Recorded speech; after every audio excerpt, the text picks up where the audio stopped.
Hey, what's good, guys? Zach here, and of course, as always, joined by Rurikon for another episode of Mythic Banter. Rurikon, how you doing, bro? That was not a dab, by the way. That's like an Olympic pose or something. I was That was a dab. No, he's a it's millennial. not. He's a little It's not a Gen dab. Zer. It's like I was like, It's yeah. a dab, though. No, it's like one of those heroic poses. I think they actually do it like this or something. It goes away from the camera. I'm sorry. It's like I'm excited Jake to Paul's be biggest back. fan right here, boys. No, that's it. I cancel Mythic Banter. I'm leaving after something like that. Dude, I wanted Mike Tyson to maul Jake Paul, and that didn't happen. That was like the biggest disappointment of my life. No, okay, it wasn't the biggest disappointment. I'm exaggerating. The biggest disappointment of my life is the fact that Ubisoft is still not bankrupt. Yes! How are we in 2025 and Ubisoft still hasn't successfully imploded, bro? It's been a while. I've been waiting. I've been a good boy all year. And Santa still has not delivered to me the best of gifts. It is coming, though. It is coming. That's, by the way, one of the topics. Of course, one of the topics is going to be Assassin's Creed and Ubisoft and just the nuts there. But we wanted to say Happy New Year to all of you. We didn't see you last week, obviously, because me and Rurikon both on Friday last week just sort of DM'd each other and went, do you have anything to fucking talk about, like anything at all? And we were both sitting there going, no, nothing. Nothing happened. Genuinely nothing. Yeah. So it was just like, dude, there's no point in this. But then some people did say we should do the 1st of January, or like next year during that period, we should do a based off episode. So a based news of the last year kind of episode, because genuinely, so many of you have asked for this episode. So we love the fact that you guys love this show because we love doing it. So thank you for those of you that really want to see more of me and Rurikon. It's awesome. It really is. Appreciate you guys. Thank you. I know that there are some people that are not big fans from your side because they're like, Rurikon is a lefty, and it's like, I'm not, but whatever, I don't care. And some people from my side, they're like communist. They're like, friggin' Akalon is like a far right activist, and it's like, he's not. But again, we just like meeting down the middle, having these disagreements, and we find that it is important for people with differing opinions to learn how to talk to each other without devolving into insults. And hopefully at some point we're able to influence enough of the internet where everybody kind of is okay talking about any subject without just devolving into mudslinging. But for now, we'll just keep on doing what we do because it's fun. Yeah, no, I think fundamentally one of the reasons me and Rurikon both bring our own topics, so you guys have to know this, most of the time the topics come from both sides, right? So I have topics that I bring to the table. Rurikon has topics that he brings to the table, except when he's addicted to Path of Exile 2. Then he literally DMs me and he goes, I have nothing for this week. I have no idea what you're talking about. It almost sounds like you're trying to say that I didn't bring topics this week, which is a lie. No. This week he brought a bunch of topics. Like a lot of the topics is actually. It was last week. Last week I was like, listen, the only thing I can talk about is how much I love Path of Exile. That's it. That's all I can bring to the table this week. I got nothing. Yeah, but we bring these topics because on the one hand, yes, I am anti-woke. I'm not far right, but I am anti-woke. Rurikon isn't. But I bring it because I think very often, look, bubbles exist, right? The problem is that an anti-woke YouTuber like myself go into a bubble of other anti-woke YouTubers because obviously you're gonna. And then what happens is none of your opinions and theories gets tested against people who don't necessarily share it automatically. This is a nice place to do that, where you share your theories, you share your opinions, and you have someone else on the other side going, well, actually, I don't necessarily agree that is how it should be. Sometimes Rurikon makes a point that makes me go, I never actually thought about that. Other times I make a point where Rurikon might go, I never actually considered it that way. Yeah. That kind of makes a little bit of sense. One of the best examples of this, where Rurikon at least understood, I'm not saying he agrees with it, I'm saying where Rurikon actually understood our perspective on it, is the pronouns and character select screens.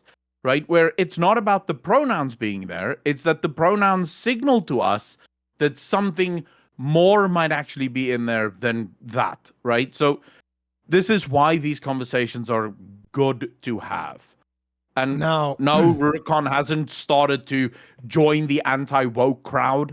By In the fact, way, he's been very consistent since the start of the show. if you're gonna say He that I'm pushes back on woke, the same stuff. I'm gonna be upset because that's the other thing. It's like, No. I'm not anti-woke. I'm also not all for the woke. I'm for analyzing each thing individually and being like, okay, here's where this lands. Here's where this is, and whether or not it's good. Because so I judge everything on its own merits. Yeah, and I can say from my side, being the guy that actually speaks to him every single week, he's been very consistent. So for all of his viewers that are thinking he's becoming a right-wing grifter or whatever, he's been incredibly consistent. When he pushes back on stuff, he pushes back on the same stuff based on the principles that he has. Right? Pretty so much. Don't worry, I'm not turning your favorite YouTuber into a right-wing grifter. He's not going to start flying all sorts of Austrian painter flags in Monster Hunter. Jesus Christ. He's still just Rurikon. We just happen to enjoy hanging out and talking and sort of, discussing gaming news, because that's obviously why we're here. And today, there's a lot of gaming news. Let's get started. Let's get warmed up. It is time. When do we get to burn Ubisoft to the ground? It's coming. It is coming. That's what she said. Before we talk about AC Shadows, right? Because for those of you that don't know, it's been delayed again. It was supposed to come out in November of last year. That was the initial release. Then they announced, okay, actually, guys, in order to polish the game a little bit more, we need until February. Monster Hunter month.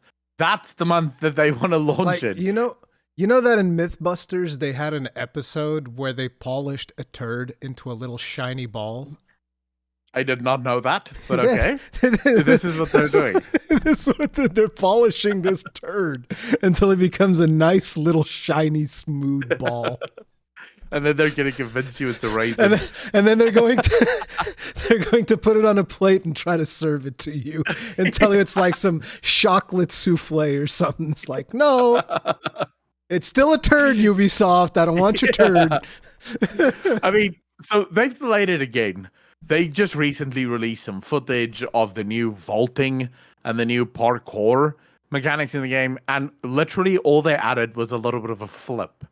Like, now the character flips as they parkour. I wish I had seen this. Because like you haven't seen that yet? No, I like, listen, when it comes to games that I'm just not interested in, like, I'll report on them for a little bit if I think there's anything to address there. Because the reason I even report on Assassin's Creed Shadows has never been about like the Yasuke situation or anything like. It's more like, bro, there's 5 different versions of this game, and they've chopped it up into little bitty pieces, and they take pieces away depending on which version of the game you're buying. That's the thing that really bothers me about Ubisoft. Is their business practices are absolutely abhorrent and disgusting. Their monetization strategies are the worst in the industry. So it's like, fuck them. That's kind of like the angle that I cover. So when it comes to actual gameplay mechanics of Assassin's Creed Shadows, I'm just like, it's an Assassin's Creed game. I've seen those a million times over. I expect it to be pretty much the same thing that I experienced last time with Assassin's Creed Odyssey, because those games are essentially like FIFA. It's a fucking roster update, okay? Except instead of a roster update, it's a setting update. Everything else is the same. So the fact that they're trying to hype up some vaulting mechanic is like, brother, we had those in Assassin's Creed 2. You're not going to impress me. I don't think they've evolved enough to where it's like, oh my God, it's completely different from Assassin's Creed. It's the same thing, most likely, so I don't care.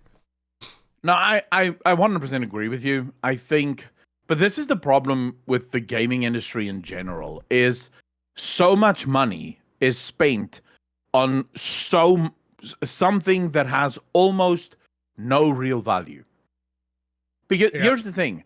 Movement and, sort of vaulting and acrobatics and stuff, that is a cool feature in a game. Traversal. But if the rest of the game is crap, it doesn't matter, right? No, That's not going to save your game. I do think that traversal is one of the most important aspects of an open world game. A good example of this would be, for instance, Spider-Man 2. Now, Spider-Man 2's traversal is phenomenal to the point where, I didn't finish that game, but because, I was doing a lot of stuff at the time. But what I played of it, I don't think I ever used fast travel because traversing the world, web slinging and using the wingsuit and whatnot, is just so much fun that you don't want to fast travel. Why would you want to fast travel? It's so much more fun to just web sling across the city and use these wind tunnels and go crazy. So traversal is important. I'm not trying to say that they're doing it, but what I'm saying is they probably added some different animation to vaulting over a wall. It's like, who cares? she literally just does like a handstand backflip down the wall. It's still just going down the wall, right? This is just an extra little backflip. But the point I'm making and by the way, I think it's important to do those things, but I don't think it's like a big, oh man, check out our new vaulting animation. Yeah. It's like, okay, dude. No, I 100% agree with you. That's the point that I'm sort of also driving at, right? In Spider-Man, the traversal is also a feature within the game, right? Yeah. Because it's a very unique way of traversing worlds. Very few other, you're not going to get that in Assassin's Creed Shadows because they're not shooting webs out of their hands, right? It's a very unique Spider-Man thing. And so, yes, it makes sense in that game. But in a game like Assassin's Creed Shadows, and I'll sort of compare this here to something like Cyberpunk 2077. In Cyberpunk 2077, the way you traverse the world is motorbikes or cars. So why would I traverse the world? Well, the world has to be interesting enough for me to where I don't want to fast travel. I want to be in the world. Otherwise, I'm just going to fast travel everywhere. Cyberpunk 2077 happened to hit that for me because the city tells its own story. When you drive through the city, it is actually telling its own story. I don't think Assassin's Creed Shadows is going to do that because Ubisoft famously forgot how to do that after Black Flag. Yeah, they forgot how to do proper world building in their worlds. Yep. Yeah, it's like the worlds became these sort of empty baskets of repeatable content, where the world itself tells almost no story. It's just the same shit over and over again, just happening in different areas of the map. And especially in the case of Shadows, from some of the gameplay footage that we've seen, where they're not even respecting the different seasons of Japan, which kind of breaks immersion if you're trying to gain any enjoyment out of actually having an authentic Japanese experience. They even had the whole thing where I remember watching a video where somebody was criticizing different things about how the doors were placed wrong because these were people that actually lived in Japan, and the doors were there was a space from the ground to the door, and they were like, what kind of screen door is this? Looks like a goddamn bathroom stall. Like, what the hell's going on? So there's a bunch of stuff like that in there where it's just like the world just doesn't feel authentically Japanese, which kind of sucks because it would be cool to have an Assassin's Creed set in Japan that actually it's something that people have been asking for since almost the first Assassin's Creed. And if you want it just feels like it would work. Ninjas and shit and samurai and of course that would work, right? So why wouldn't you want that? If you want to have that experience, you have Ghost of Tsushima, which is now available on PC as well, and you can go play that, which is 100% worth it. Highly recommend. Love the story. Fantastic. So there you go. No, I think the delay, once again, and this is where we sort of get into the real meat and potatoes of this topic. Yeah. For those of you that didn't know, Ubisoft has just gotten advisors on board because Ubisoft is facing massive financial troubles.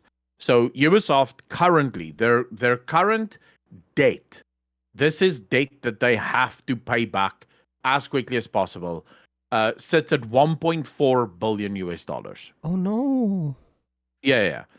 And this is more compounded by the fact that they have borrowed just last year $1.8 billion that they've borrowed, right? That they have to pay back at some point. I think it's not enough that they're gonna bury themselves. They want to take other people with them. They're like, we're all going down together, boys. We're sinking this boat. We're bringing everybody with us. Let's go. Yeah. Then it's further compounded by the fact that they have over 18,000 employees, and it costs the company over $1 billion just in operating costs. I could swear it was 22,000 last year.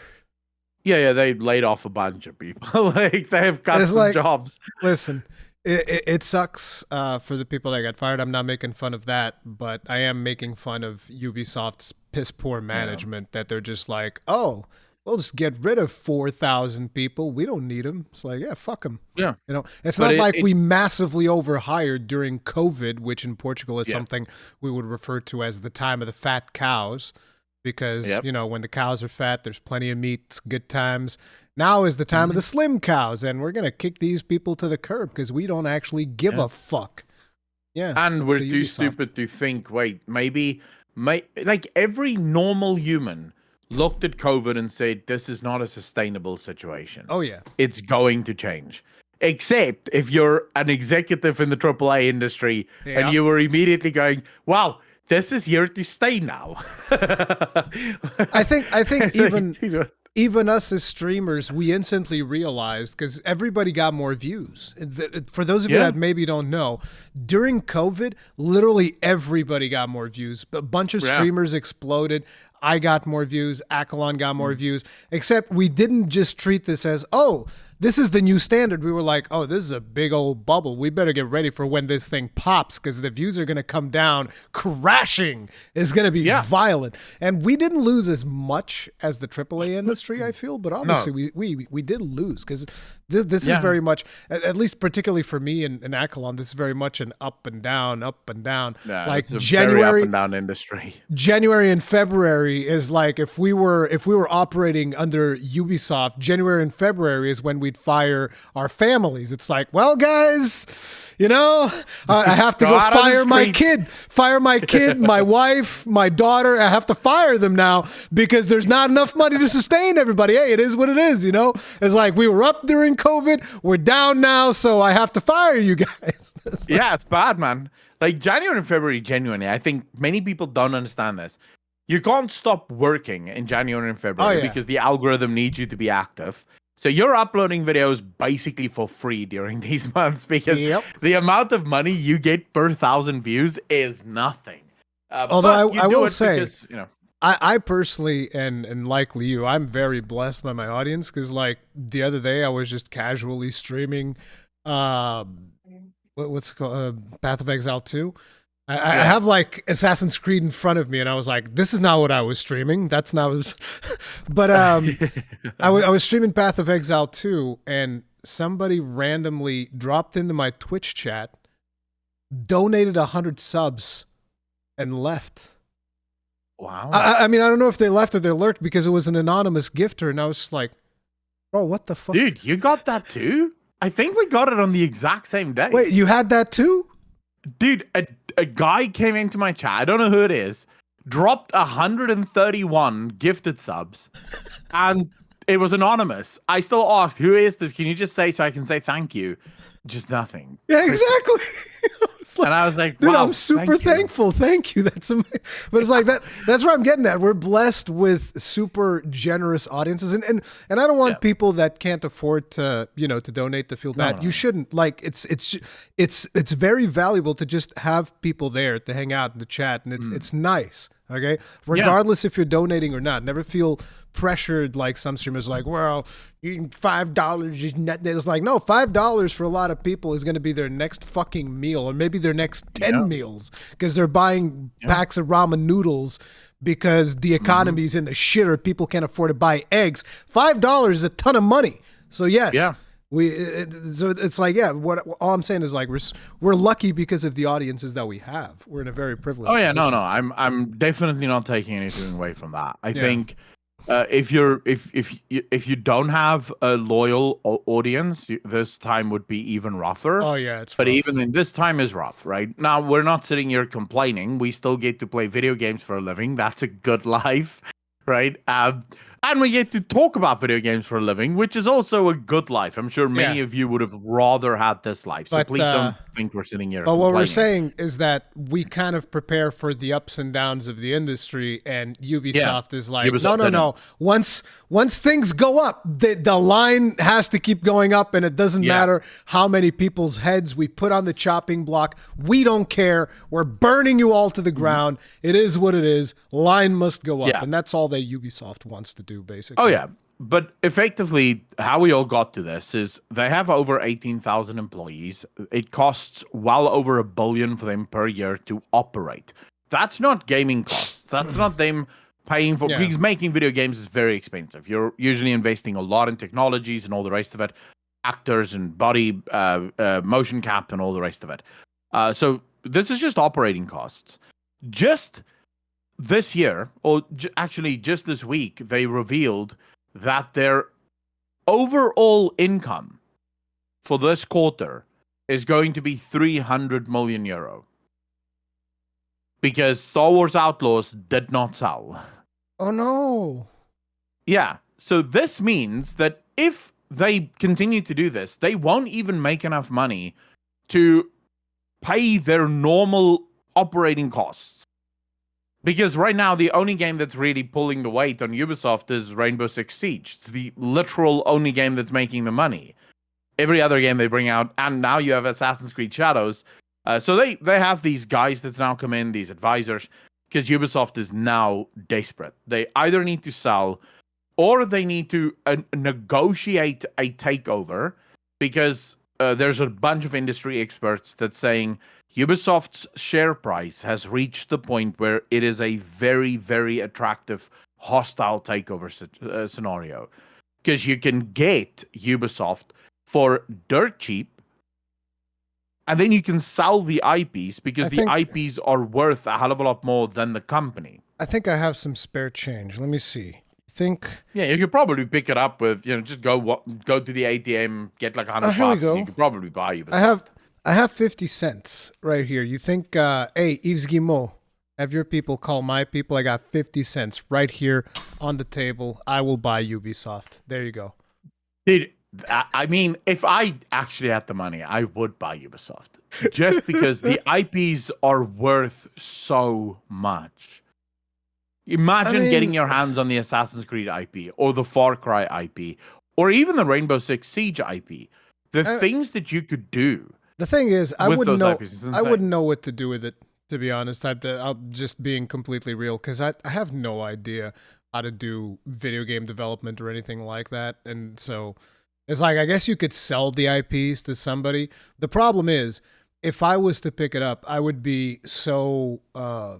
because of my values, I wouldn't be like, oh yeah, let me just sell Assassin's Creed real quick to Tencent. I'd be like, no, I'll sell Assassin's Creed to like From Software or these companies that I like, and that's the problem, because they wouldn't want to buy it. It's like From Software people look like, why the hell would I want that? They've been crapping on that IP the whole goddamn time. I don't want that. We have good IP here. We don't need that. I personally, so one of my pet projects is game design. I watch a ton of videos. I've even taken some courses in more logistics rather than just sort of, I don't care about the design itself. I like writing. So I would write stories. Most definitely I'd be part of the lore department, but I wouldn't. But it's so easy because there's already, I have, I don't think I should talk about this too much because I'm still trying to figure it out. There's still like, I'm not sure if the person that's reaching out to me, they've shown some things that prove that they are actually an insider, but I'm waiting for specific documentation to prove that this is an insider. But I have had someone reach out to me that claims to be an insider at Ubisoft. And effectively, what's been said to me is there are tons of really good developers there. Like, really good developers. Oh, I believe it. And they're all frustrated as hell. Yeah. They're very frustrated with the way the company is, but they can't say anything. I mean, it's the same thing that's probably happening. Like we talked about Avowed. I would imagine that it's pretty much the same thing. Like the people working at Avowed, I'm sure that there's a bunch of people in there that are super passionate about their game.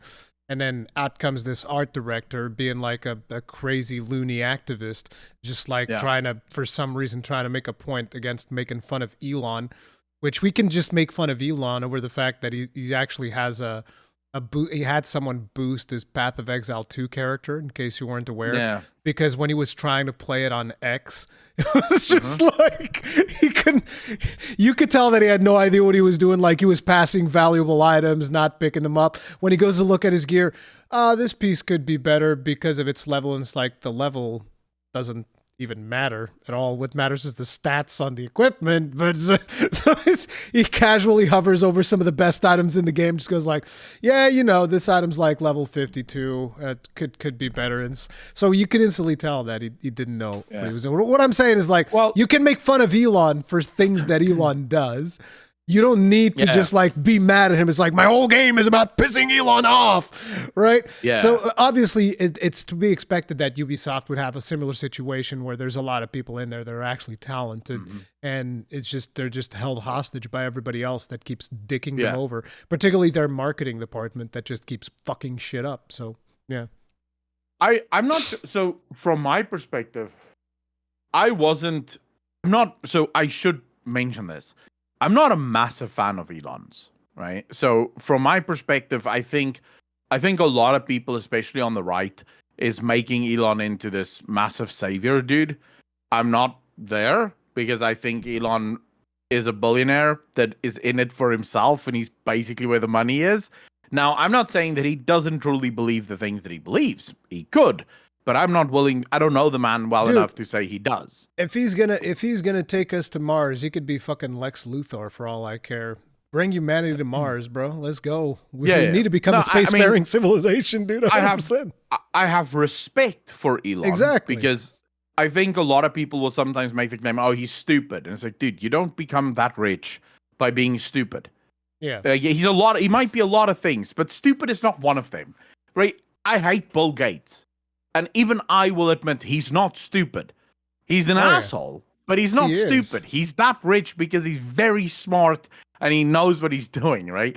So fundamentally, when it comes to Elon, so I watched a little bit of his video that people claim he's boosted, and I'm not entirely sure if I know if I'm willing to say he has absolutely been boosted. 100%. I think the reason I think this is, it came across to me as someone who has played Diablo basically all of his life. And in Diablo, the levels do actually matter. The higher the level, the better the weapon normally. Listen. And it sort of feels like he has not done the actual research into Path of Exile. He's just sort of thought to himself, this is like Diablo, so the things would be similar. Let me just explain to you real quick, okay? It should be mentioned, I'm not at max level, so I haven't played nearly as much as you. So you know a lot more about this topic than I do. You don't get to level 90 plus, which is where he's at, in a hardcore character without having a basic understanding of, number one, how the Atlas works, which is one of the things that he struggled with, because like in the beginning you can see him like clicking the one of the nodes, and he's trying to get into the node, and it's like, you're clicking a node that's not active. What are you doing? Then he opens a portal to another node, and then he goes back into the map to try and click the nodes again to go inside. It's like, no, it's like you don't get to level 90 without understanding these basic things. It's the same thing with the gear level. You don't get to level 90 and make a build like he does. And then when you're showing your gear, you're going like, yeah, this item's only level 62. It's like, no. By then you will have a much better understanding of how this works. And the other thing is just the things that he was leaving behind. Like he was going through the maps like, oh, an exalted orb. Yeah, I'll just leave that there. Goes by, then loops back around, goes past the exalted orb again, doesn't pick. It's like, no, dude, you pick up the exalted orb because it takes one space in your inventory and it's a super valuable piece of currency. Everybody picks up exalted orbs. So yeah. I'm not, like I said, I think I wouldn't be surprised if that character it's 100% is boosted, right? boosted. Yeah. It's also possible that, I know a lot of people say, it could be one of his kids that plays it, and he just sort of played the character that his kid played. So I know a for friend a of fact mine that he plays Diablo. I know for a fact. I have a friend of mine. I don't know about PoE2. Yeah. Who messaged his account and got an auto reply in Chinese. Wow. So it's probably some Chinese dude that's playing it. Or he has a kid in China. Yeah, of course. Well, he has kids. He has kids, tons of kids. He has like 5, 6 kids, something like that. So maybe one of them's Chinese. I don't know. Well, all of them have weird names. In China, it would be normal. Yeah. He could call his kid X, and it would probably be very normal. His kid's Professor X. All right. No, I'm not standing up for him. I'm just sort of. I don't know the game well enough. So for me, I was just looking at it and I was going, maybe he just sort of plays Diablo 4 a lot. Yeah. And he thought the rules are similar. But I don't know half of this shit. By the way, I'm not standing up for or against them. I'm kind of like neutral when it comes to Elon personally. I'm like, it's whatever. I just look as someone who is trying to drive innovation. And I know that there's like all of these videos talking about he didn't actually do that much in Tesla. He didn't actually do that much in SpaceX. It's like, look, if he just fucking fronted the money, that's doing a lot. That's a lot. If that's all he knows, that's a lot. But luckily, in that we have X. So to those people who think he has, basically you look at him and boosting his Path of Exile 2 account, and that means he did the same thing with Tesla. We have people who used to work at Tesla that have all said he's like a bloody genius. He has this ability to look at a problem and just immediately know what the solution should be. Like he just knows how to solve very, very complex problems. I think he might be a little autistic, just going to be honest about that. Oh, yeah. I think he is autistic, and he's probably savant level to that. So, it is what it is. The way in which he speaks kind of gives it away. It kind of feels, again, I'm not a psychiatrist, so I wouldn't be able to make an accurate diagnosis on that, but like I hate listening to him speak. It is a little bit weird to hear him speak, yes, for sure. I hate listening to him speak because he'll make jokes. And then he's like, I think and it's not even funny jokes. You can see everyone else just sitting there going, and he's just like having the time of his life with this story that he's telling. I think for you, it's probably even a little bit more frustrating because he does come from South Africa, right? If I'm not mistaken, he is a South African. Yeah. So probably you acknowledge like stuff in his accent and stuff that also ticks you off. It's probably even worse. Yeah. His accent's pretty American. I don't know if he's trained, like really practiced, because technically when he left the country when he was 16, which is after 15, and usually if you leave your country before 15, your accent will become like the country that you moved to. After 15, your accent will stay the same. So if you were to move to America now, your accent will be your accent. It will never change. This will be the accent that you have. Let's reel us back in. Assassin's Creed Shadows. I don't even know how we got on to Elon, but let's just like, well, we were on. We took a detour. Yeah, a little bit of a detour, but basically, Ubisoft is kind of like primed to get reamed by Tencent, is what it's looking like. In one of the articles, I've noticed that what I think is happening right now is the first delay that they've announced from November, which I don't know if there was already a delay to November or if it was supposed to come out in November. But anyways, first delay that they announced back in November into February, they were like, we're going to make this much more player focused. We want to make sure that you guys get everything with the game. Like it was a much more player centric approach.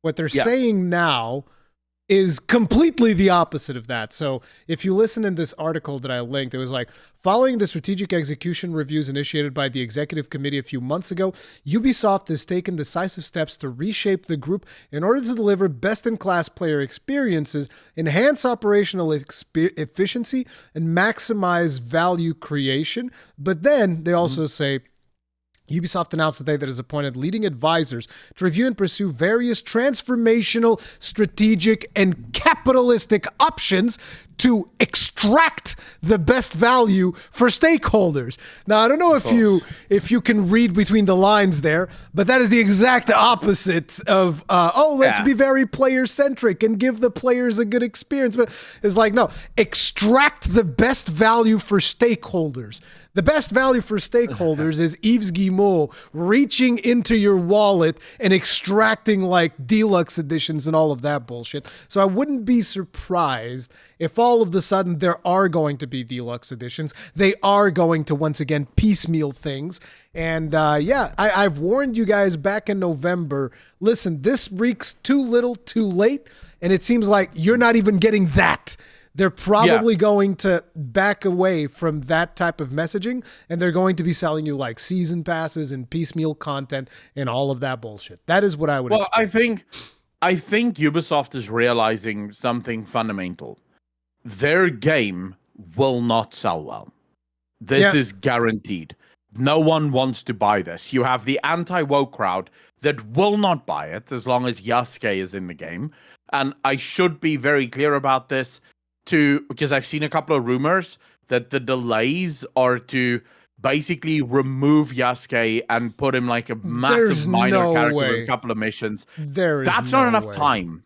If it was a year delay, so if they announced that it's actually coming out later this year at like November, we could probably entertain some of those arguments. But the game is designed that these two characters have equal parts of the story.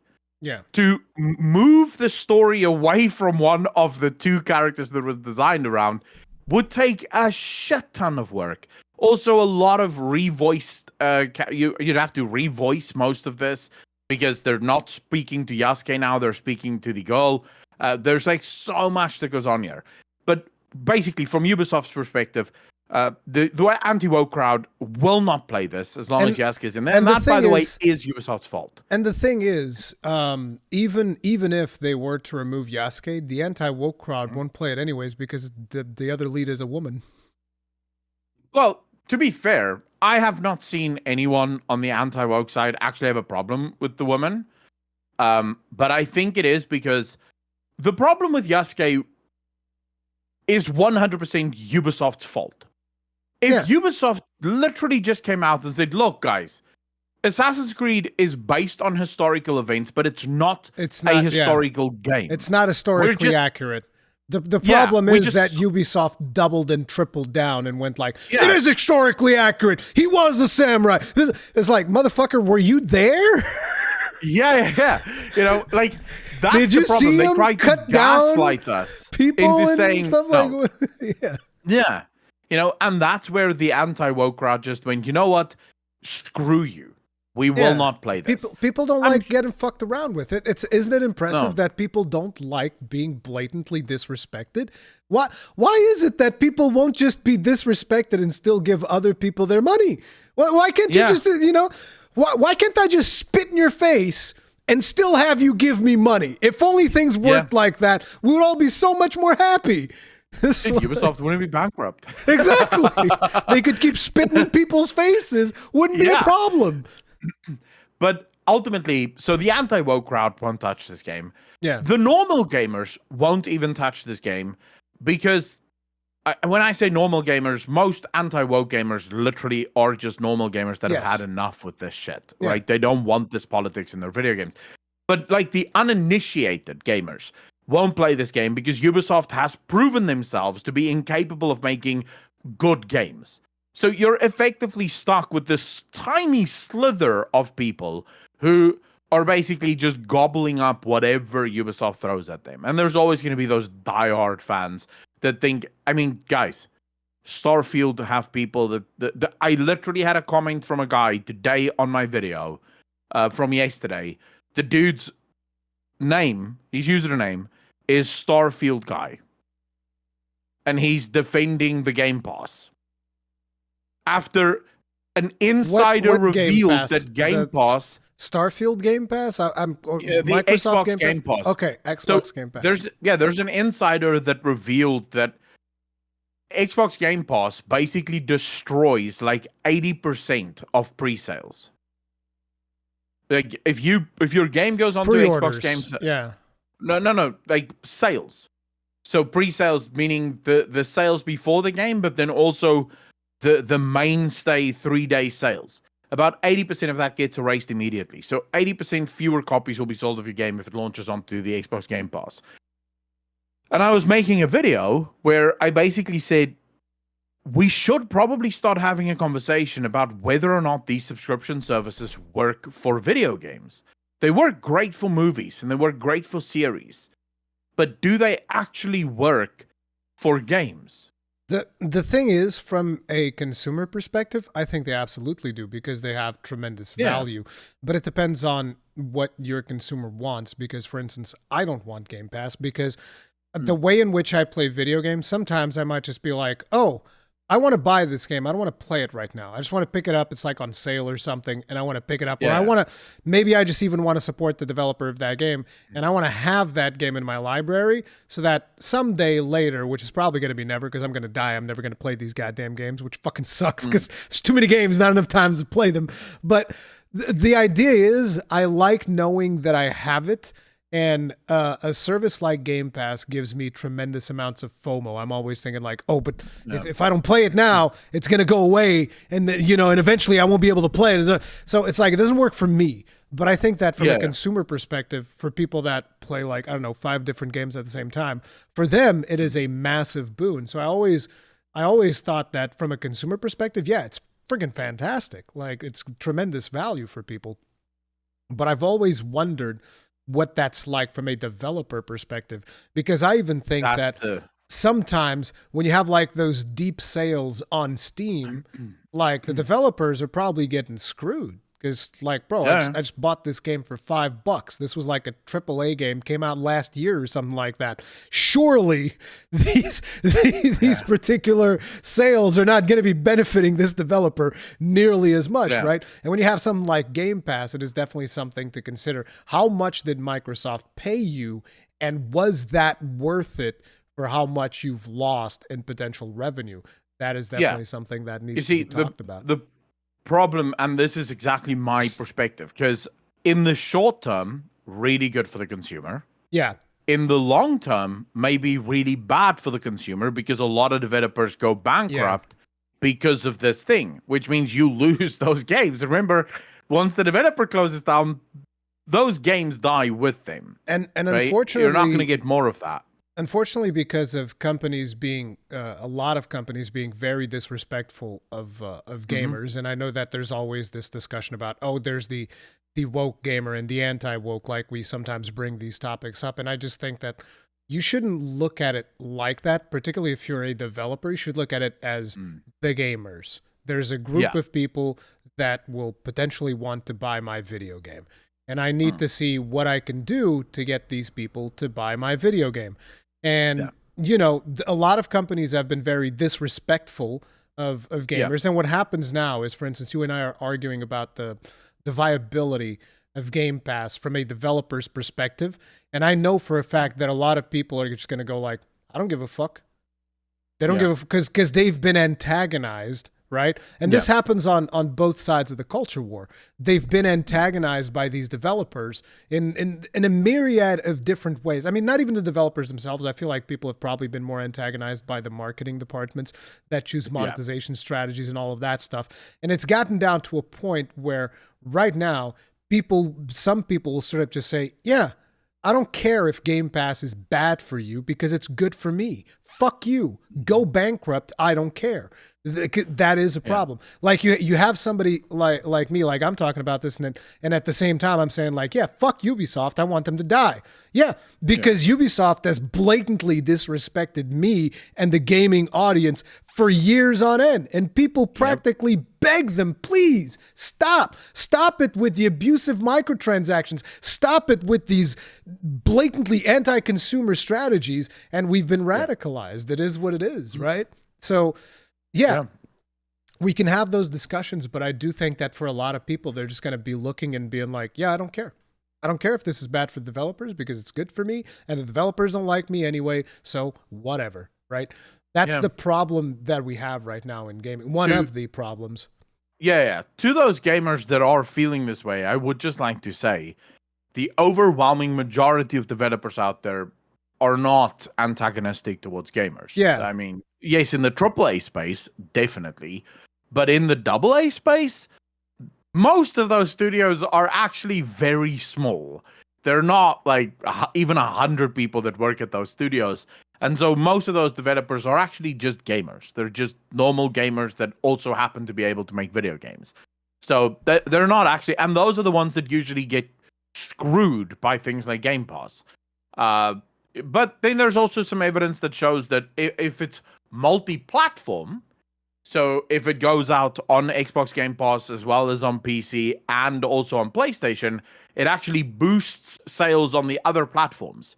Because as the Xbox players are playing this game and loving the game, the PlayStation players going, shit, I want this game too. I'll buy this, right? So there's some pros and cons to it. And I think that might actually be the reason why Microsoft is letting go of their exclusivity nonsense.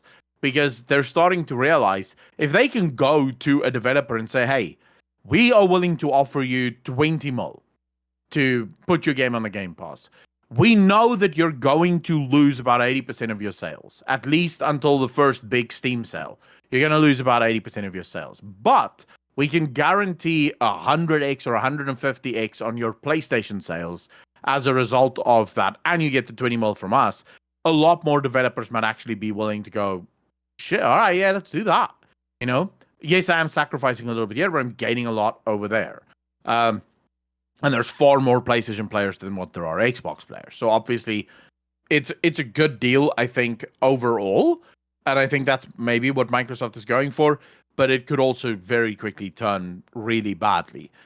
Anyways, getting back to Assassin's Creed and Ubisoft, so Ubisoft, deep financial trouble. They're probably going to get bought out. They're probably going to die. But then it gets even worse. Yes. You see, what Ubisoft has been doing, and this, by the way, if you listen to some of the insiders, it's not just Ubisoft. You guys remember a few years ago, there was these giant conversations that started to happen around crunch, around abuse, and just the gaming industry being really, really bad. And this, of course, was used as a catalyst for all of these companies to include woke DI hiring practices and, you know, we're going to get more women because the men are evil and all the rest of it. Well, turns out these companies never actually believed any of that bullshit. All they did was they said, okay, these Western people are too stuck up. They don't like it when we abuse our developers. They don't like a little bit of crunch, you know? Everybody likes crunch. I mean, you don't like chocolate? Come on now. It's like that was kind of their attitude, Yeah. And so they said, what if we just export it to the East? To like Indonesia and places like that where abuse of workers is almost mandatory. And that's exactly what they did. It's not just Ubisoft. This was also Naughty Dog also had this particular sports studio. Now, I'm not saying that Ubisoft or Naughty Dog are responsible for this situation. I mean, they were just like, okay, we'll put work into this other company in Indonesia because I'm assuming it's probably like cheap labor or something like that. And so they just ported that part over there. There was a studio called Brandoville. And the allegations of what has taken place in that studio is insane. Like you're talking about the CEO of the wife of the CEO of this studio was literally slapping people around, pitching them against each other, berating them, insulting them. There was one time where she had an employee bash her head against the wall, film herself slapping herself 100 times. Again, these are all like allegations, is my understanding, because of course we're never going to get proper investigations happening on this because no, of course not. That wouldn't make a whole lot of sense. Well, no. We will get. Ubisoft will announce, if they have the money for this, of course, but they'll announce an investigation, an internal investigation where they will find themselves not guilty of any wrongdoing. 100%. We find no wrongdoing in our company. You know, the type of stuff that happens all the time. It's like, oh, there was no way we could have known. We wouldn't know. I mean, apparently, it happened in front of me, and yes, I was there laughing, but I had no idea what was actually going on here. I mean, the thing is, you have to get to a point where you outsource some of your work, right? And you know how long it takes to do. So let's say, for instance, because I think that this is an animation studio. So it says animation support studio. So let's say, for instance, you internally know, okay, in order to do this particular animation sequence into this cutscene, into this seamless thing, this is going to take us about 1 or 2 months with the amount of staff that we have, right? Yeah. And this is one of those things where just adding more people to the problem doesn't necessarily make it faster. So, you know, it's going to take us about 2 months to solve this situation. We're going to export this. And they were like, okay, we'll get that done in a week. And it's like, okay, how exactly are you getting? You're not going to ask the question. You don't care. It's like, yeah, I don't care. No. Obviously, they're just extremely talented and they're able to do this stuff in a week. They're just way better than us. So clearly, knowing Ubisoft, these guys said we can do it in a week, and Guillermo, not whatever the hell you call it. Guillermo got diamond hard, bro. Guillermo. Well, Guillermo. actually, Guillermo went and he said, so, could you do it in less than a week, maybe? Like, you know. Guillermo was like, how about 5 days? Can you guys do it 5 days? And you hear a crack of the whip in the back. It's like, whoosh, sure, no problem. Okay, boys, overtime. And people are like chained up to their desks. Yeah. But dude, we're making jokes about this. We realize that it might sound a little bit insensitive. But there's really no other way to respond to the kind of stuff that you hear other than to just make jokes. Because it's so unbelievably bad that I can't even believe it's real. When I read some of the stuff that's happened there, you have a woman, for example, you were telling me this before it, and I read the article myself.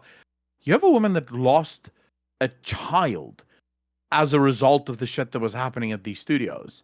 Now, they would say, we didn't kill the child, which is technically true, but stress can absolutely lead to early deliveries, and this is exactly what happened. The child was born 2 months prematurely and died as a result of this. And you just look at this kind of stuff and you go, I don't know how to process this. Like, I don't know, like, how do I process this level of evil? Yeah, it's absolutely fucked up. And again, I'm not saying that Ubisoft and Naughty Dog, because Naughty Dog also used this studio, I'm not saying that they were aware of what was happening, but on a certain level, like I said, if you know that something takes 2 months and somehow there's a studio that's giving it to you in a week, you're like, okay, there's some, you know, what are you guys doing? This is, are you generating it through AI? Like, well, what the fuck are we doing here, right? Because this isn't like a magical thing. Like, for instance, in order for me to make a video, you give me like 10 people to help me make a video. Video's not going to come out that much faster. It might be edited faster. Actually, it might be slower. Yeah, exactly. Might be edited faster. Might even be, you know, meta faster, and thumbnail will be done faster. But the video itself is going to take the same amount of time to get done. Everything else surrounding it might be faster. Well, it's ultimately going to depend on the technical prowess. If it's a straightforward video, 10 people are literally just going to make it longer. It's just going to take so much longer to do. Yeah. If it's a video that requires 3D work and it requires this and that and the other, then you have one person doing 3D while the other guy's editing and so on and so forth. But fundamentally, you are absolutely correct. So I will go so far as to say, I'm not saying that Ubisoft and Naughty Dog knew what was happening there, but they didn't know because they didn't want to know. Yeah, that I would agree with. Yeah, they're just like, we just don't care. It's like, we don't tell us. They do this. Don't tell, whatever you do, just, we don't want to know about it, okay? We don't care if you're out there like stabbing people in the middle of the streets to make them work more. None of our business, okay? Just give us the product and we don't care. Yeah. And this just should prove to you, to any of the guys that think that, you know, these initiatives that's being implemented are done because they actually care about people. No, it's performative. They don't. It's all performative. It's all for you to think that they're doing the good stuff. They don't give a crap. They just want to do what they do. They want to make their money and they want to leave. And yes, I include in that the HR departments, the developers that seemingly fight for their own rights within their studios. even those developers know. Remember, you work for the company. You know that this stuff that you're supposed to be working on is outsourced to this other Thai studio or Indonesian studio. And you go, wait, how are they doing that cinematic in a month? When I know for a fact that we would take 6 months for that. How are they doing it in a month? Something weird is happening here. And you're just going, wow, it's not with me. That just shows you how little they actually give a crap about this stuff. But I mean, fundamentally... An unrelated example that I don't want to get too deep into, but just to show you how much people don't care, is like the recent Mark Zuckerberg thing, if you've seen that. Yeah. It's just like, oh yeah, we have these fact checkers, we have all of these things. Then suddenly Trump wins and in comes Mark Zuckerberg. Actually, fuck all that. We don't care. Yeah. It's just like, the 180 was like, wow. All right, then. So I like the fact that he did it not because he did it. I couldn't give two shits. I'm not on Facebook. But what I like about it is 4 years from now, he'll do another 180 if the situation changes 100%. No, 100%. But I think Mark Zuckerberg is... So I don't believe Mark Zuckerberg has any principles whatsoever. None at all. And I don't think Mark Zuckerberg actually gives a shit about politics. So I want to be very clear. He will do whatever he needs to do to make money. He could not care less about money. Who's really in the White House, who's really running. Like, he doesn't care. He just wants to make money. And if you want to know how true that is, remember that he screwed over his best friend in order to make more money on Facebook. He was willing to get his best friend had to sue him in order to get his shares back. Which, by the way, is what I'm going to do when our podcast goes viral. I'm gonna dick you over. Yeah, no, of course. 100%. Right. I'm waiting for that. But no, shank you right in the back. Yeah. Suddenly, every Friday, I'm not called to come to the podcast, but the podcast still gets uploaded every single week. And I'm like, what the hell is going on here? There's somebody from somebody from China or something is the co-host now, getting crunched out into oblivion because that's what we do. Yeah, but okay, so I don't think he cares, but I do think he's very good at smelling where the sausage is made, from what direction this shit is coming. And he realizes the culture war is changing.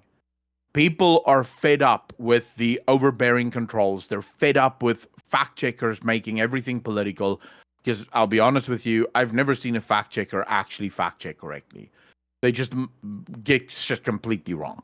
But fundamentally, he understands this, right? And so him making this move is basically just playing into that. So I kind of like it to some extent, but not for him making those changes. Because yes, 100%. If America suddenly started going more left, he would just 100% bring all of that back.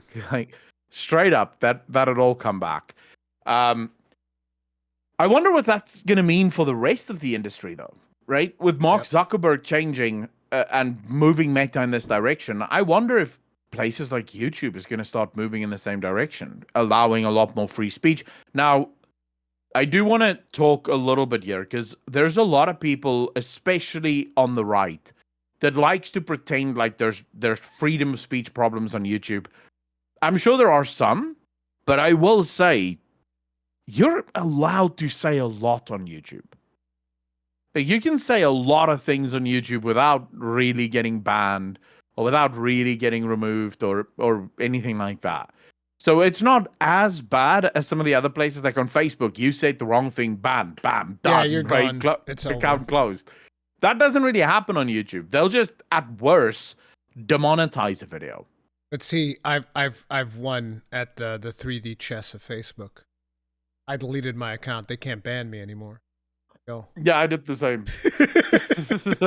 You can't ban me if I'm not there. There you go. I win. Yeah. No, I did the exact same thing. I don't like Facebook. It's just such an old school website that it's only grandpas and grandmas use now. It's just not a thing. But yeah, fundamentally, I think it's going to be interesting to see how the landscape changes over the next few months or years. I feel like whatever. we've been successfully able to go over the first topic. Yeah, I mean, I think that's one topic, and we have so many topics to cover. So let's get into the next one. Let's get into the next one. This one you're gonna like as well, because I happen to know. This one's interesting, yeah. Yeah. You also aren't much of a fan of Activision, same as me, right? Not really my favorite company in the whole world. I used to love Blizzard, not necessarily Activision. Blizzard when Mike Morhaime was there. Okay, those were the golden days. Those are the good old days. Even though he didn't do a perfect job, and there were problems during his tenure as well. But like, I feel at least back then they were doing some good games. You know, it's like they were making good games, and I'm sort of happy with what they made. You know, most of the time. Yeah. Activision, on the other hand, has always been a very scumbag company. Always. Now here, the problem isn't even wokeness. Like, this company, even if they were the most right-wing company in the world, they would still be going bankrupt eventually, because so most people have a sort of shut off where they go, wait, that's way too greedy. I should probably calm down a little bit. That is the starting point for Activision. Like, the point where you go, that's much. Like, when I upload a video and I add like 4 ads into the first 10 minutes of the video, and I go, ooh, that's very greedy. I should probably just do like 2. You know, maybe 3 if it makes sense. They start at 6. Like, 6 is baseline. That's where the ad. If you were to watch a Call of Duty video on YouTube, right, it would start with 10 ads. Like, before you watch the video, you'd sit there and watch 10 ads, and then every 15 seconds there'd be an ad. So, Call of Duty Black Ops 6 launches. And it's like you would expect, right? Whenever a Call of Duty game comes out, it absolutely kills. It sets up 450,000 players in the first 24 hours of its peak. It's massive. Except, not anymore. Its current peaks are about 75,000, and before you think, wow, that's still not bad, though. Remember, they just started their brand new Squid Game crossover. You would expect to see a bump in players because of the Squid Game crossover. Squid Game is a pretty popular show. Nothing. In fact, it's going down. Oh, no. They've lost almost 50% of their player base since launch. And the game is currently stuck at mostly negative on Steam. I mean, why is that happening, though? Do you have a reason as to why this is happening? So there's a couple of reasons. The first is just absolute unbridled greed, and the irony is completely lost on them, where they said, let's do a Squid Game crossover, a movie or a series based around how evil greed can be, right? But then let's go balls to the wall greedy in the crossover of Squid Game. Right? Bro, it's because, like I've stated multiple times, a lot of these marketing departments, they have no morals. Like, none whatsoever. They're like, line goes up, I make more money, sounds good. Player experience? Who the fuck cares about the players? Fuck them. They're cattle. Yeah. Cattle to be milked and sheared and, cut up for pieces to make steaks. That's what gamers are to a lot of marketing departments. We're cattle to be, extracted materials from. And in this case, the raw material is just money. And so therefore, it doesn't surprise me that they'd be like, oh yeah, Squid Games. I don't even know what the fuck that's about. Let's put a bunch of super expensive skins. Let's go. Fuck them. We don't care. Well, here's the funny thing. So it's $25 for a pack that gets you one of the skins. The skin can only be used 50% of the time. Wait, what? I can't even... Oh, because of the teams, right? Yeah. So Okay. it can't even be used all of the time. You can only use it 50% of the time. So screw yourself on that one, I guess. Then it's $8 subsequently for a bunch of other skins. Effectively, to unlock everything in this Squid Game crossover, it's going to cost you $800 to unlock everything. That's the price tag. Anyone that comes up with that number being spent in a video game should be shot. If you walk up to anyone and says, yes, Listen. so we've calculated all of these things we're giving players, it's going to be $800. Anyone with half a brain would go, what are you talking about? You want to know that's why a that mobile is? phone. What do you, this is make-believe shit. It doesn't exist. It's a bunch of pixels. Like, what are you talking about? We're charging them $800 for this. You want to know why that is? It's because gacha games, bro.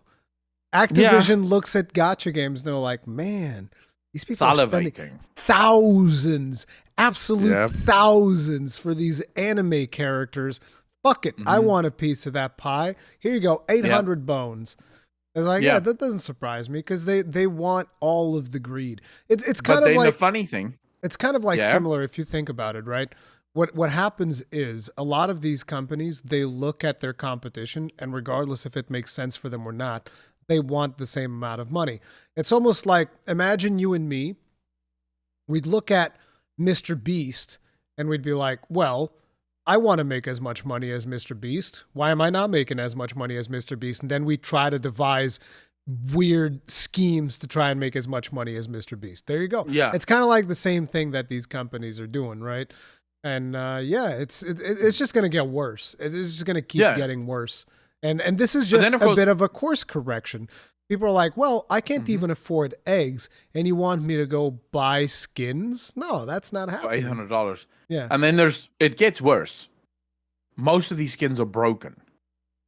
So they completely break the game when you try to use them. And here's where it gets even worse. Let me guess, there's pay-to-win advantages? Oh, yeah, 100%. So Call of Duty has had a pretty precarious sort of history with pay-to-win, where continuously they would... So for those of you that don't know, Call of Duty tried, and they genuinely tried this. This was still under Bobby Kotick. They released the game baseline with a crosshair that was less than stellar to use.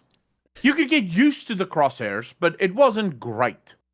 And then they sold you the better crosshair for $5. $5 to get a better crosshair. But then that crosshair is also not great. It's just better than the one that you're currently using, right? That is. I think they actually changed that. I might be wrong. I'm not actually a huge Call of Duty fan. I sort of play Warzone and that's it. But okay, then. So pay to win has always sort of been a massive issue within Call of Duty. Recently, there was that thing where they were charging people for better audio. Better positional audio. Wait, really? I didn't even know about that. There was something about Call of Duty where you could buy a special audio pack or whatever it was that gave you better positional audio so that you'd actually be able to better detect where people were going to be coming from. Yeah. Bro, that is that what? Like, holy shit. The depths at which Activision Blizzard is willing to sink no longer surprise me. I'm not surprised at all. So a lot of people that don't necessarily follow this stuff as closely might think to themselves, wait, but Akko, Rurikon, it could literally just be that they have this pack with different kinds of sounds, and it just happens that these different kinds of sounds is because better. it's not even different sounds. It was straight up just better positional audio. Yeah. But I even if it was just different sounds, I want people to understand this because a lot of people don't yet think of this. It's a cause and effect. The whole world is based on cause and effect. If I have on my shop the possibility for people to purchase better positional audio, I am incentivized to make the baseline positional audio as bad as possible in order to further incentivize players to buy the better positional audio. So always works that way. No matter how, maybe not in the first time they do it, but definitely in subsequent times. If it works in the first one, so people accept it, you can bet your ass And they're going to continue doing it. And in case anybody's ever wondered why I'm so against coin doublers, XP boosters, and all of that stuff in any video game, this is why. This is why. And a lot of people, they just don't understand it. They're like, oh, but it saves me time. No, you're wrong. They inconvenience you to then charge you so that you're not inconvenienced. That's why. Yeah, that's why I'm so against it. You're thinking about it wrong if you think it saves you time. Because what you don't understand is they are baseline on purpose wasting your time so that they can sell you the baseline experience, the one that you were supposed to have, and if they weren't greedy little shits. The people that know the most about this are the people defending it, like with the World of Warcraft boosters. I remember the discussions that I always have whenever those come up. It's like, oh man, it's so convenient. I can go raid now. And it's like, you're a fucking idiot is what you are. Yeah. But okay, go right ahead. Yeah, please, because all you're doing is you're incentivizing making it even harder to gear in the future. Yep. So that they can incentivize you to buy more of their packs. Yep. But then it gets even worse for Call of Duty or Activision because they decide to release a new champion or character that you can buy. And this character is very difficult to see in the dark parts of the map. Huh. So I wonder why they do that. Win. I wonder why you would do that. A character that's harder to see in the dark. Huh. How convenient. Yeah. Damn shame. So father pay to win. Yeah. It's just, and obviously players have finally responded and said enough. Mostly negative right now. The overall review sits at mixed. They've lost 43% to be precise on the amount of players that they've lost since launch. And the game is not even budging. With a brand new crossover that's supposed to be a very large crossover, there has been 0% increase in players, except, in fact, last 2 months have seen a 13%, if I remember correctly, reduction in players. And the month before that saw, I think, an 8 or a 9% reduction in players. But those numbers are, I only looked at it briefly this morning while I was making a video on it. So I could be wrong on those numbers. But fundamentally, you now have people leaving Call of Duty to go play Marvel Rivals. A game that's nothing like Call of Duty. But at least in Marvel Rivals, you're not being fleeced every penny you have in order to play the game. In fact, we're going to get to it because there's some shit. Well, actually, we could probably just talk about it right now very quickly.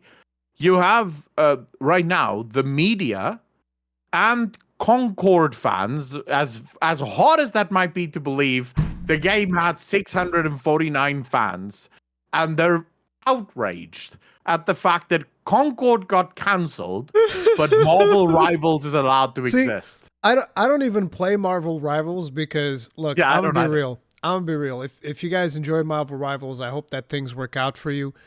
I do not trust the company running Marvel Rivals. I don't trust them. Sorry. It is what it is. Yeah. And I don't wish ill will towards Marvel Rivals because I see that there's a lot of people that are playing it. There's a lot of people that are enjoying it. They've been burned by Overwatch. They've been burned by all of these things. And it is a problem. I get it. But I don't trust NetEase. Okay. Listen, to me, they will always be the skin job company.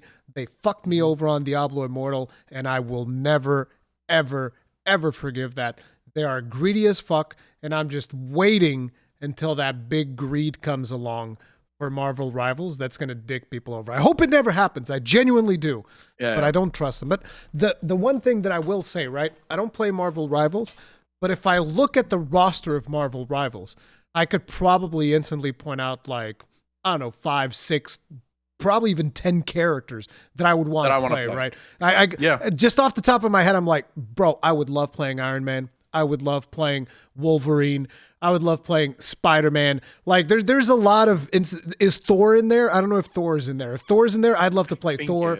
So it's like, I can instantly, like, look at a bunch of Marvel characters and be like, fuck yeah, I want to play that. I want to play that. I want to play that. I look at Concord and I was like, I don't want to play a single one of these goddamn characters because they all look like shit. All of them. Yeah. Not a single one. There's not a single one redeeming character in the hero shooter. You're missing the heroes, okay? There's not a single fucking hero I want to touch. So, yeah. That's the whole secret of hero shooters. And the other thing is, I'm much more inclined to play third-person games over first-person games because I like seeing my character, right? Especially if you're going to be selling like skins for these characters and whatnot. Makes sense. You want to look at your character. You want to look cool while you're doing stuff, right? Which again is another thing that Concord is going to be struggling with and all of that stuff. But yeah, tell me more about why the media is mad at Marvel Rivals.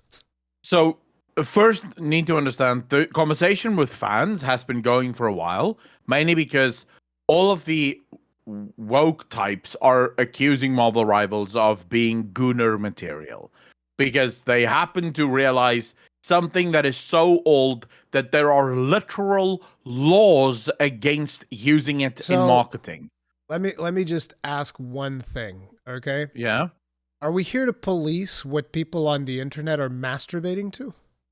Well, yeah, the wokies are, right? That's why they celebrate whenever they put fat chicks in video games. Do not care if somebody is literally one hand on the mouse and the other hand on their dick or on their pussy, because girls masturbate too. Interestingly enough, it's like for whatever reason people assume that only men masturbate. No, both sexes masturbate. All right, it happens. So I don't care if you're a guy or a girl and you're playing Marvel Rivals and you're literally just like gooning. Who cares? Who the fuck are you to say anything about what somebody is whacking it off to? Are you the goon police? Are you here to be like, hey, stop gooning? What the fuck? Hey, you can't masturbate to that. It's like, why? Yeah. Who cares? Who gives a shit? Well, bro, I have so much stuff that I need to get done in my life. The notion of thinking about whether or not somebody is masturbating to, let's say, Stellar Blade or Marvel Rivals or whatever the fuck doesn't even cross my mind. Because if you want to masturbate, Pornhub's right there. It's right fucking there. Who cares? Bro, it's like, I cannot with this policing of like, oh, you can't put this thing. Is it strictly porn? Is it just like straight up, is the character naked? Are they actually fucking inside of Marvel Rivals? No? Then I think we're fine. I think we're good. Yeah. Okay? Like, Jesus Christ. Everybody's like going on this crusade, this holier than thou. Oh, I don't masturbate. And then like probably in the dead of night, they're going over and watching like friggin' scat videos on the internet. Get the fuck out of here, bro. What the fuck, dude? Let people do what they want. It's not that deep. But you see, the problem is the woke types that are against this,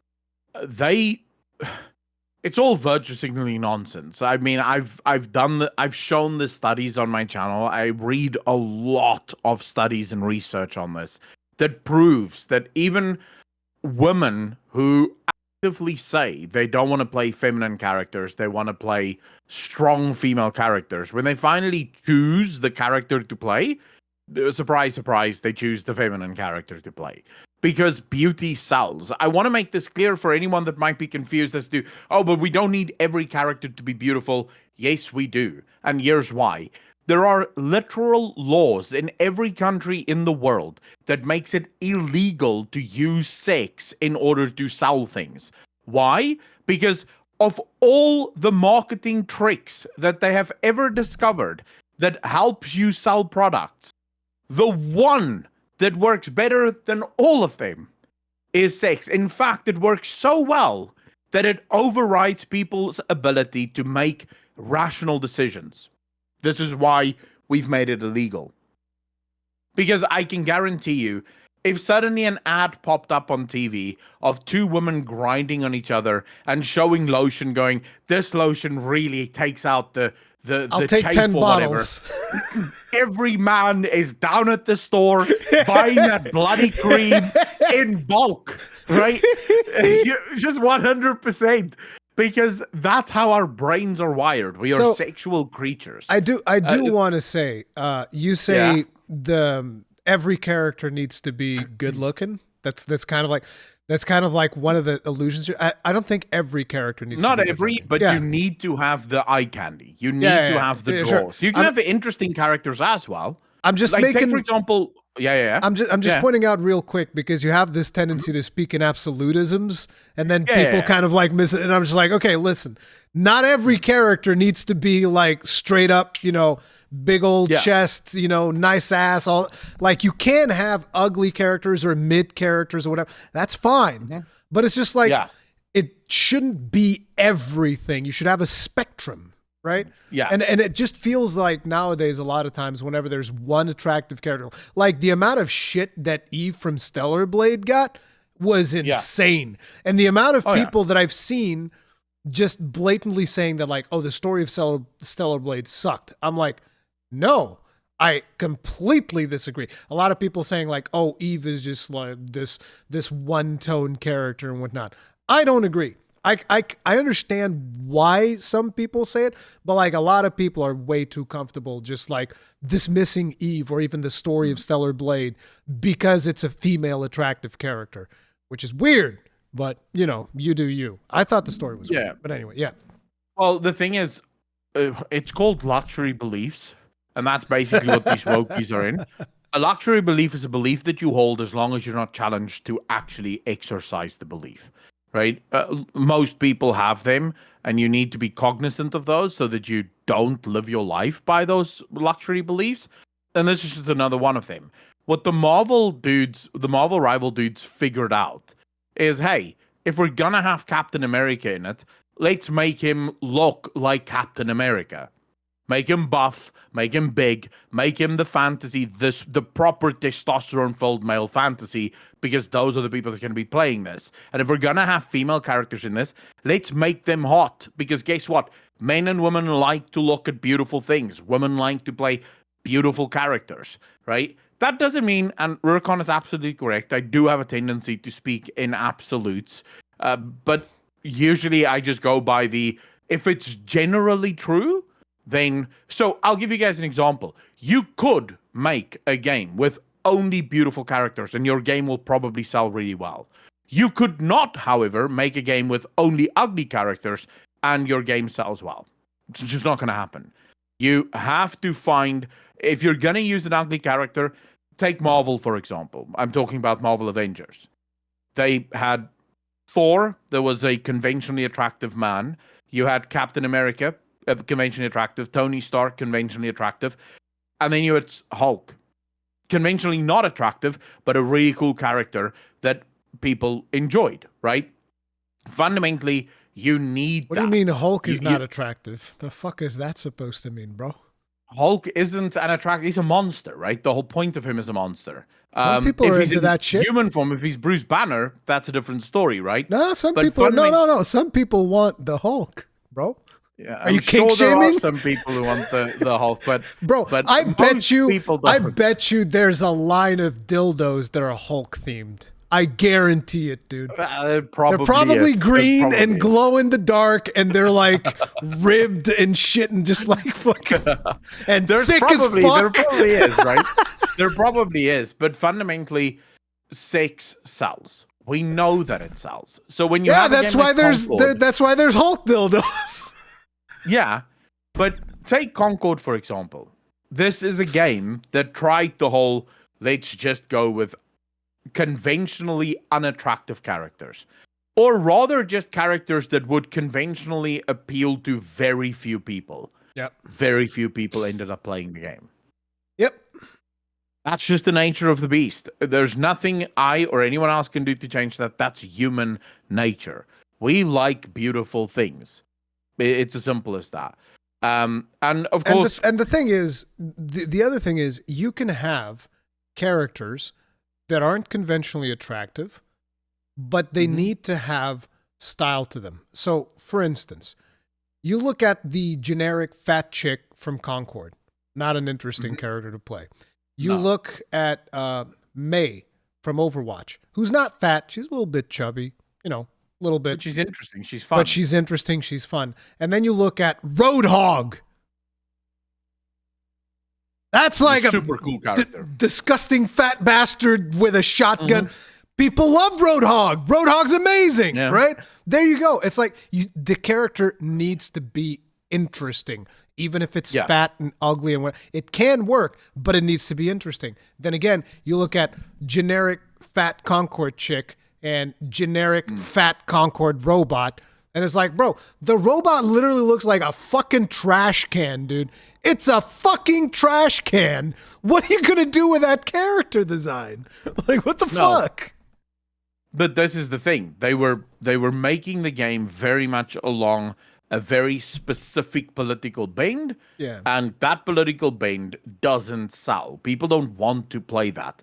And as much as we want to pretend like, oh, we should be more enlightened at that, you're talking about things that are so primal to the human species. There's no enlightenment you can't be enlightened about that. It is just what we are. But okay, fundamentally, this is all of the stuff that's happening to Call of Duty, and anyone that tells me, oh, but because this is what they said about Concord, right? They said, oh, it's just the market is completely saturated. No one wants hero shooters anymore. Marvel Rivals prove you're wrong. Comes in, like slams everything. Completely slams everyone. Yep. Takes Overwatch. It literally goes over to Overwatch, takes its lunch, and goes, we'll have this one. Yeah, we'll take it. And then it goes to Concord and says, oh, you're dead. Never mind. And then it just takes everything and just goes to Concord and it's just a little smoldering pile of ash in the ground. It's like, oh, oops. Yeah. It's proving once again. And here's where the media comes in, because you asked me about the media. Yeah. You have The Gamer. I don't know if you know that they're still around, but The Gamer is writing this article saying that the game is absolutely going to die. It's a terrible experience. No one should be playing this game. And here's why. So this writer for The Gamer, Jade King, he claims that the game has too many heroes, even though it launched with 33. That's not too many. Oh, I think I've heard something about that. Oh, yeah, there's too many characters to play, and therefore that was some kind of a problem. Yeah, because you can't do team compositions, because everyone just wants to play what they want to play instead of playing for the team. And then you have actual YouTubers who play the game pretty much all the time that goes, well, that's actually by choice or by design. They don't want people to hyper-focus on team compositions, because you are more likely to win playing a champion that you know how to play well, rather than trying to think about how to optimize for your team composition. Then Jade goes on to claim that they've already wasted all of the best champions. There's no cool champions to look forward to in the Marvel universe. Of course. But there's only been 33. Most of Marvel's, and this is not even to mention that they could also go for alternative versions of characters. Yep. Because Marvel has a multiverse of characters, right? So they could go everywhere with this game. There are so many Marvel characters that there's no way you can just be like, well, they've wasted all of the good ones already, and it's like, oh, okay. I think that I saw something from Asmongold, and apparently Juggernaut's not even in there, and it's like, oh, we already have all the A-listers. You don't even have Juggernaut. What the fuck are you talking about, bro? Like most of the X-Men isn't in there yet. Most of the villains from the X-Men isn't in there yet. Yeah, there's Gambit so many in there. Champions. Is Nightcrawler in there? Yeah, it's like there's so many. Nightcrawler I saw isn't on there yet. Yeah, so it's like you can't have Nightcrawler, can't have Gambit. Like there's so many characters still to be added. You are absolutely insane. So, and then you of course have the fact that this game gives you all of the champions right there. All of the skins can be bought by just playing the game, or you can swipe your credit card, which a lot of people do. Honestly, what they did, which is actually phenomenal, is they took the League of Legends approach and they just made a shooter, a hero shooter with League of Legends. Yeah, that's it's smart. Basically because League of Legends monetization works exactly like this. You can buy everything in the game just by playing the game, or you can buy it. right? You can swipe for it. Even the skins you can buy by just playing the game, but it is a lot harder. It's going to be there's a prohibitively, It's going to be prohibitively expensive to grind that. Yeah. Yes. But fundamentally, you read the piece from Jade and you just go, you really hate this game because it killed Concord. And now you're coming up with all these stupid reasons why people should hate the game. Because every claim that Jade makes is just false, just patently false. I feel like when I was younger, I might have been of a mentality where it's like, why are you playing this game? Oh, this game. Like nowadays, I'm like, bro, you play whatever the fuck you want, bro. You want to play whatever the fuck you want. Oh, yeah. I might not like the game that you're playing, and I might wish the game that you're playing goes away. But I'm gonna be like, bro, whatever. You have your fun. Listen, life's too fucking short. Ain't nobody got time to be policing what people are doing on the internet, unless it's illegal. Unless it's illegal, okay? Like I said earlier, you can masturbate to friggin' Marvel Rivals, and I don't care. Just don't do anything illegal, okay? That's pretty much where I draw the line. You. I think I'm also the same. I used to be of the mindset, if I don't like it, no one should like it. No one should like this thing. I've definitely moved on from that to where there are certain things that I objectively hate because it influences and infects everything around it. Like consoles and controllers. Yeah. Very much, right? Actually, we could talk about that. You know what? Screw this topic. I want to talk about this topic. Wait, before we move off, I just want to scratch one thing off the list real quick. It's not super important, but we were talking about how Call of Duty lost like a large percentage of its player base. I just want to tell you, Akalon, it's okay, because the release of Call of Duty from 2020, it only costed Activision Blizzard $700 million. So I'm sure. Yes. So I'm sure that the player loss that the current Call of Duty is experiencing. I'm sure that's not a problem for the higher ups at Activision. They're probably working off of $1 billion budget on that game. Yeah. I'm sure this is not causing all kinds of alarms to go off at Activision. But anyway, talk to me. Good news. Yeah. Okay. I said consoles and controllers, and you got really excited. I have. Okay, I'm going to say this, and I'm immediately going to piss off all of your audience. Why? Like, all of them. Why would you do this? I think consoles are about to die a very miserable death. I mean, why would they be pissed off? I think a lot of them are already expecting it. The thing is, it's going to come at the hands of Valve. Man, Gaben's going to go into the Sony offices and shoot the president in the face? Is that what's happening?